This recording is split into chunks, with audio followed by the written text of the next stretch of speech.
Hello and welcome to day 4 of Vlogmas. So this is the episode where I'm going to talk a little bit about editing and kind of my editing process. So this is my current setup right here, which is rather nice. We got 2 screens. I use Adobe Premiere Pro to edit. So right now I'm going to be working on scene 8, which is the scene that we filmed a couple of days ago. I brought all of the new footage in right here. So this is the block of footage that I've kind of gone through already and cut out some of the action and cut and deleted some like moments that were obviously not going to be used because it was like me giving direction or whatever, or just terrible performances. The second block over here is stuff that I really haven't gone through and checked. So I'm going to start going through that now. Sorry, the cats will be making noise and their water bowl is dripping, so briefly unplug that. My editing process usually starts with I will bring all of the footage into Premiere and then I'll just click play and watch all of it. I'll try not to do anything more than just see it and react to it. I don't want to get too like technical about, oh, I'm going to use this take, or this one's botched, or kind of, I don't know. I'm trying not to be too analytical about it at this point. I just kind of want to watch it and see what I got. And then I'll go back and I will read the script. I usually keep the script on my phone. I have it open when I'm editing. So I'll go back to the script and kind of look at what I wrote initially and kind of imagine what is it that I initially wanted when I was writing the script. Because when you write a script, you're not really thinking about the fact that you don't have a budget or professional actors or professional, anything really. It's just kind of you and a camera. And any people that you can wrangle to help out. I find that when I'm writing my own stuff, when it comes to, after I filmed everything and get it into the edit, it's never what I envisioned initially. And so the edit is where the final product really starts to take shape, because, when you're writing, you have an idea of like what you're gonna be able to achieve, and you pretty much never live up to that. You run out of time, or, performances aren't as good as you would have thought, or the lighting is bad, or some things, some problem comes up. And so it's actually when you get it into the edit that you can actually see what type of video or film or episode that you're actually making, because you finally have the take that you're going to use. This is the footage that you'll be working with. But there are a number of things that you can do to make everything better. So I'm going to kind of show you my process. So first thing I'm going to do is I brought the footage in, and I like to have organized bins of stuff. Organizing a bit. This is a little bit messy, but I will have an audio sequences and a video bin. I have some extra things that I need to move around. So in the audio bin, I have 2 more bins. I have music and I have sound effects. And so I dump all of my music into the music bin. For the Doctor Who projects, it's mainly been Doctor Who soundtracks. And then for the sound effects, I'm still working on building a kind of sound effects library. So mainly what I do is I go onto YouTube and I look for snake hissing sound effects, and I just go through the videos, and then if I find one that I like, I will download the video, isolate the sound, and bring it into Premiere. I'm sure there are better ways to get sound. I'm sure there's like sound libraries and stuff, but I'm pretty cheap. So I like to just pull stuff off of the internet. Also just like Foley stuff. So sometimes I'll watch the video playing out, and then I'll get objects to make sound. So, footsteps or tapping on the table, things like that, so that you can actually kind of match the movement on the screen to the sound effect without having to like have like a single tap and then edit it if someone's just tapping. It just makes it a little bit easier. It's a bit of an extra process as far as like, getting a sound recorder and uploading it, but I definitely prefer it to having to edit a crazy amount. So we will just watch some of the new footage, and we'll see how it goes. Alright, so this is the take of the Sonic clattering to the ground. So I'm going to go through and chop this into segments and pick my favorite one. And then I'm also going to use this for when the Doctor picks the Sonic back up. So I will chop it into dropping and then picking up.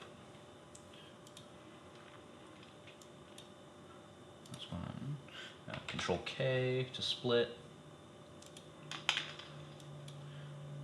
See there, it kind of clatters and like rolls off of screen, so I'm probably not going to use that take. Let me make this a little bit bigger so it's easier for you guys to see.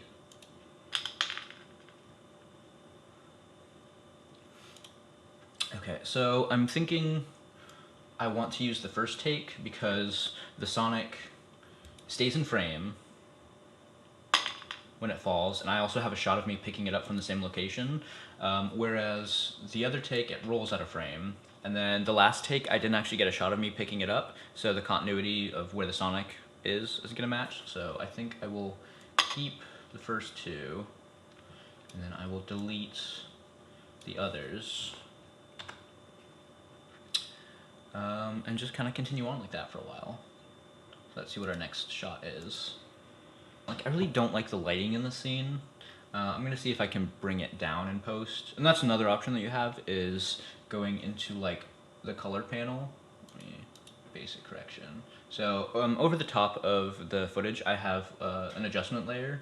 And so what that does, this is kind of how the footage looks initially. And so I put in an adjustment layer with a LUT, which adds contrast to the image, because the footage that comes out of the camera is very washed out. It allows you to kind of really play with it a lot more in the edit, whereas before you would kind of not have as many options of altering footage before it starts to like break down visually and you get a lot of weird visual artifacts. One of the things I can do with this is put a layer on it and then like bring down the shadows, bring the highlights down a bit, or bring them up. Then I can change the color temperature, hue. So yeah, that is a nice part of the editing process. So one of the things I quite like to do when I'm editing is I will take all of the takes for one shot, and I will put every take kind of next to each other and play them out one by one. So let's look at one of these. All right, so here I have, please excuse the cats fighting in the background. So here I have about 3 or 4 takes of me peeking over the counter, and I just want to find one that's going to suit the scene. So for context, we'll look and see where it fits into the sequence. All right, so it's going to fit right in here.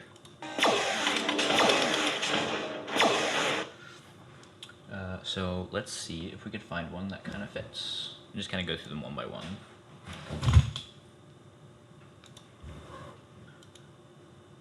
I think I like this second to last one the most.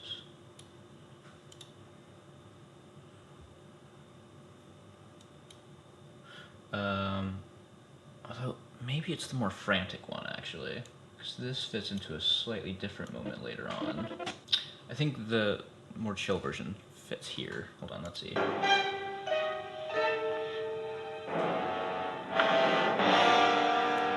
Okay. You know what, the more high energy ones might fit a bit better, so let's take a look at those.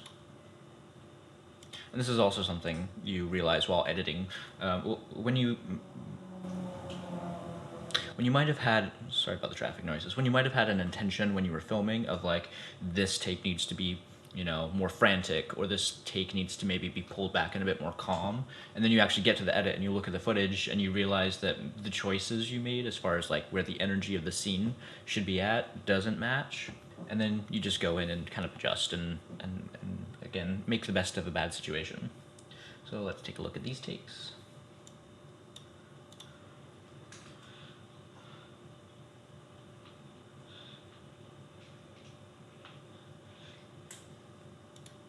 I like the last one the most out of all of those. So as you can see, also the lighting for this does not quite match. So what I can do, I have, like I said, the adjustment layer, which does kind of a grade over the total scene to kind of give it a continuity. But what I can also do is go into the individual shot, select, and then I'm just gonna try and get it to match. I'm gonna make it a bit darker. So I'm gonna try lowering the highlights and the shadows.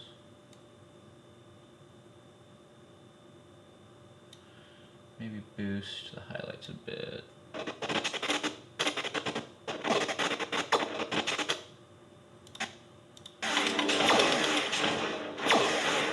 Okay, there we go, that matches a little bit better.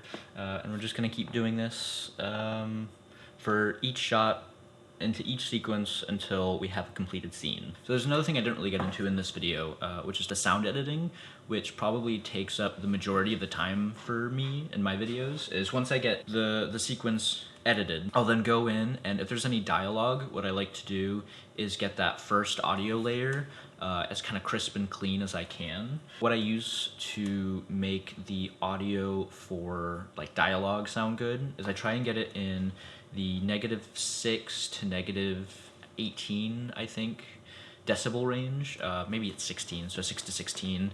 And then I'll go in and I'll use a tool called a parametric equalizer. I don't think there's really much dialogue in this. See if I can find a shot. If I can get this to repeat. So what I can do is go to effects, and then just type in parametric equalizer, and drag and drop it. There's a couple ways you can do it.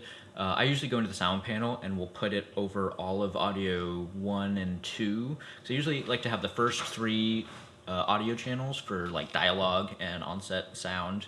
The next 3 are usually soundtracks, so I have the option to mix between different songs. And then the rest is all sound effects. Atmosphere, Foley, and then special sounds like laser blasts and robots and stuff. But for the dialogue, just to help it from being muddled in, what you do is you go to your parametric equalizer and you do a custom setup. And it's going to show you this graph here.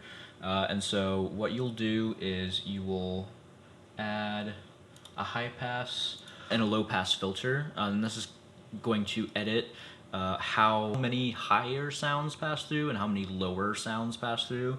So I think this is going to be high pass, so it allows high frequencies to pass and cuts off the lower ones. This one is low pass, which just allows low frequencies to pass and cuts off the higher ones. And the typical human vocal range is, I'm going to put it on screen, I think it's, I don't remember, it's between a certain level of hertz. So you kind of want to cut out all of the sounds on either end of that. And then you have these 5 individual parameters, which you can use to adjust the sound up or down.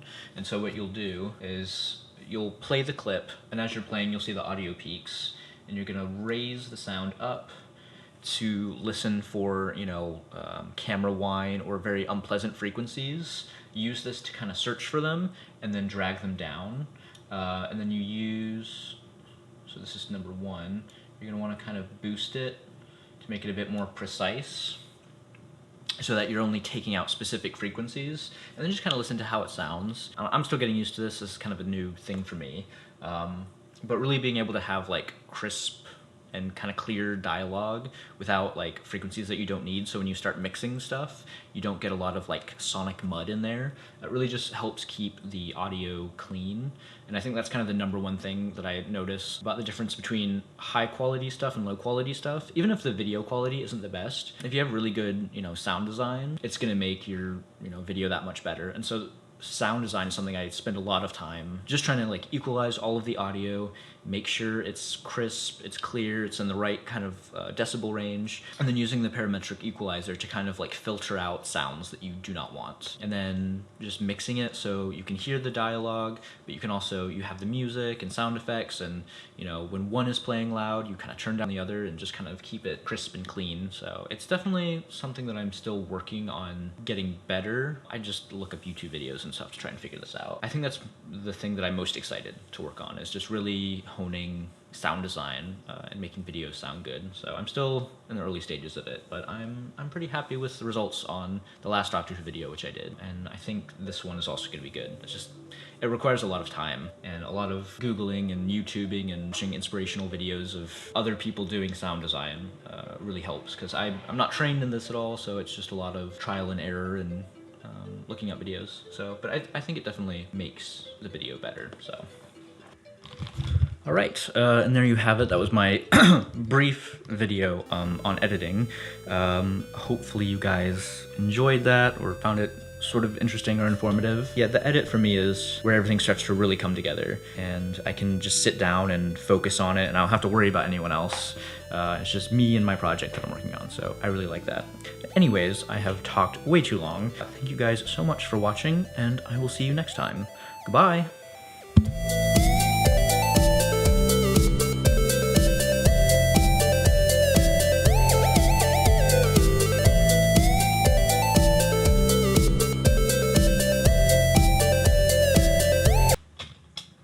Reggie. How's it going? Say hello to the camera.